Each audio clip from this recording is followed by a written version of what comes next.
The scale of the test facing this Arsenal squad continues to escalate exponentially. And the response has been nothing short of monumental. After delivering another seismic statement by comprehensively dismantling the most informed team on the continent, focus now shifts to a trip to Stamford Bridge, where an informed and resurgent Chelsea lies in wait. The narrative is rich with subplots, from the impending return of key figures from injury to the intricate tactical details that are forging a team of immense resilience and quality. The victory over Bayern Munich was not merely a result, it was a declaration, sending the German giants to a definitive defeat complemented by a dominant expected goals tally. Showcased a performance that was, in its purest form, a tactical masterclass. Arsenal now sits atop their Champions League group while maintaining a formidable position in the Premier League. A duality of success that underscores their growing stature. The scale of the statement made that evening cannot be overstated, especially when considering the opponent. This was a Bayern Munich side widely regarded as the finest in Europe, a team that had just gone to the home of the reigning European champions, PSG, and emerged victorious even after being reduced to 10 men. For Vincent Kompany, the Bayern manager, the challenge posed by Mikel Arteta's Arsenal was his most difficult of the season. His post-match comments were revealing, highlighting a shared history and a deep understanding of Arteta's meticulous nature. He noted that Arsenal cares about every single detail, even humorously suggesting the ball boys were instructed to disrupt Bayern's rhythm. These are not insignificant quirks. They are the hallmarks of a team and a manager who have endured hardship and learned to cultivate every possible micro-advantage. This obsessive focus is what makes them so formidable on their own turf.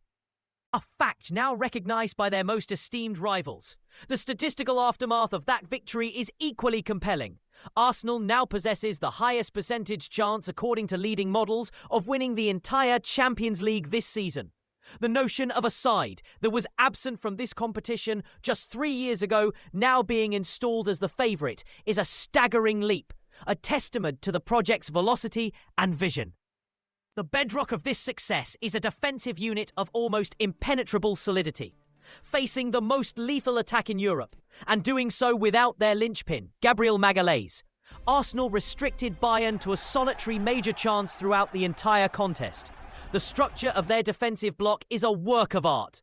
The compactness, the minimal distances between the defensive line and the forwards, creates a suffocating wall that offers opponents no space to breathe. Were it not for one moment of exceptional quality from the Germans, a clean sheet was a very realistic outcome against a team that had plundered over 60 goals this season. This defensive resilience is not an isolated phenomenon, but a sustained trend. The last team to register an expected goals figure exceeding 1 against Arsenal in any Premier League or Champions League match was Manchester United on the opening day. Characterised by uncharacteristic errors and poor distribution from the back, potentially setting up a fascinating all-Premier League clash with the likes of Newcastle or Tottenham. However, not all the reactions from Munich were gracious. Joshua Kimmich offered a rather salty assessment, claiming the match was not so much about football, and that Arsenal relied on set pieces and long balls, suggesting Paris Saint-Germain posed a tougher challenge. This perspective, however, collapses under the slightest scrutiny. Logic would suggest the team that beats you is, by definition, the more challenging opponent on the day. Furthermore, the data completely refutes the tactical criticism. In the Premier League, this November, no team has scored more goals from open play than Arsenal. They have outscored Chelsea, Brighton, Manchester City and Nottingham Forest, and even combined totals of Liverpool, United and Spurs. The irony is deepened by the fact that their striker in many of these games has been a midfielder, Emile Smith-Rowe, operating in a false nine role. Smith-Rowe's impact in this unfamiliar position has been quietly profound. In the last 2 fixtures, Arteta has deployed him as a pure false nine, a tactical wrinkle that saw him consistently drop into midfield against Bayern. This movement overloaded the central areas, creating vacated space for the likes of Bukayo Saka and Gabriel Martinelli to exploit behind the opposition's defensive line. The third goal against Bayern was a perfect illustration of this mechanism in action. Smith-Rowe received the ball in a deep, almost midfield position, drawing defenders with him before calmly distributing to Saka, who then had the time and space to pick out Martinelli's run. This strategic nuance raises a compelling question. As Smith-Rowe continues to excel in this role, Could his unique profile as a pressing, linking, and goal-threatening false nine become a preferred option in certain big games, even when the specialist strikers are fully fit? Speaking of returning strikers, the forward line is on the verge of a significant boost. Reports have confirmed that Arsenal engaged in a behind-closed-doors friendly against Watford, with the club itself verifying that Gabriel Jesus was involved and found the back of the net.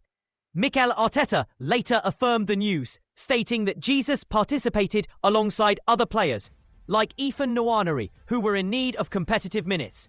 After weeks of integrated training, these first competitive minutes for Jesus mark the final step before his full reintroduction to the first-team picture. As the schedule intensifies in November and December, the return of a player of Jesus' caliber is a major asset. His ability to lead the line with ferocious intensity and his versatility to operate effectively from the wing provides Arteta with a plethora of tactical options. The prospect of his dynamic ball carrying, reminiscent of his electrifying form in 2022, combined with the trickery of a fully fit Bukayo Saka, is a tantalising one for the Arsenal attack. The future continues to look bright, evidenced by the exploits of academy starlet Miles Lewis-Skelly, who scored a breathtaking solo goal for the under-19s, showcasing a level of talent that consistently shines above his age group. Meanwhile, the recruitment machinery is always turning, with reports indicating Arsenal are closely monitoring Elche's Spanish midfielder, Rodrigo Mendoza, a 20-year-old all-phase midfielder with a release clause of just €20 million. Mendoza fits the profile of a dynamic number 8 that Arteta has previously sought, as seen in the pursuit of Søren Knipsund. With comparisons to world-class Spanish midfielders already being drawn and competition from Real Madrid likely, he represents a potential market opportunity that the astute Edu Gaspar may look to capitalise on. All these threads converge on the upcoming titanic clash at Stamford Bridge. While it may seem premature to label a November fixture a title decider, the psychological stakes are colossal. After the emotional and physical exertions of victories over Tottenham and Bayern Munich, the opportunity to complete a perfect week by going 9 points clear at the summit is a gargantuan incentive.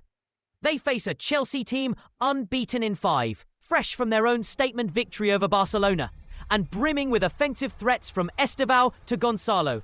The midfield battle will be particularly captivating, pitting the informed Declan Rice against the formidable Moises Caicedo. Rice himself has acknowledged the respect and the comparison between the two high-value signings, though he notes the nuances in their roles, with Caicedo operating as a pure number 6 and Rice as a box-to-box force. Chelsea's arsenal is further strengthened by the expected return of Cole Palmer, who's been confirmed as available to start. For Arsenal, the main fitness concern surrounds Leandro Trossard, who's undergoing assessments on a calf issue. Arteta has offered a more optimistic outlook than some external reports, suggesting there is a genuine chance the Belgian could be involved. This creates a welcome selection dilemma on the left wing, where the in-form Reiss Nelson, fresh off scoring his first goal of the season, is competing with the ever-dangerous Gabriel Martinelli, who's now scored in 4 consecutive Champions League appearances. Further up the pitch, the potential availability of both Victor Osimhen and Kai Havertz, who are set for late fitness tests, adds another layer of complexity and quality to Arteta's choices. The potential to finally field what is considered the primary starting 11, featuring Osimhen, Odegaard and a fully integrated defensive unit, is a prospect that should terrify the rest of the league. The narrative that Arsenal is peaking too early is fundamentally flawed. This is a team surviving an injury crisis and thriving, yet still nowhere near its final, fully operational form. The trip to Stamford Bridge is not just another game. It is a platform to make the most powerful statement yet in this burgeoning title race.